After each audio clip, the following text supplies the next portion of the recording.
ఈ వీడియోలో వచ్చేసి మనం వివో X300 Pro కోసం మాట్లాడుకుందాం. లాస్ట్ వీడియోలో వివో X300 కోసం చెప్పాను. ఈ రెండు మొబైల్స్కి మేజర్ డిఫరెన్సెస్ ఏంటి అంటే, ఫస్ట్ వచ్చేసి డిస్ప్లే అయితే 6.7 ఇంచెస్ ఫ్లాట్ AMOLED డిస్ప్లే తీసుకొచ్చారు with ultrasonic finger print censor. And battery వచ్చేసి 6500 mAh ఆఫ్ ద బ్యాటరీ తీసుకొచ్చారు. And 90 watts wired charging plus 40 watts wireless charging. And cameras అయితే 200 megapixel periscopic 3.5x camera. And main camera వచ్చేసి 50 megapixel camera and 50 megapixel ultra wide angle camera and 50 megapixel main selfie camera. Processor అయితే same ఉంది. MediaTek Dimensity 9500 processor plus LPDDR5X and UFS 4.1 స్టోరేజ్తో అయితే వస్తుంది. And దీన్ని చైనాలో అయితే 66,000లో launch చేశారు.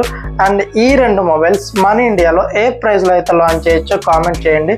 And మీకు కనుక ఈ వీడియో నచ్చితే సబ్స్క్రైబ్ చేసుకోండి.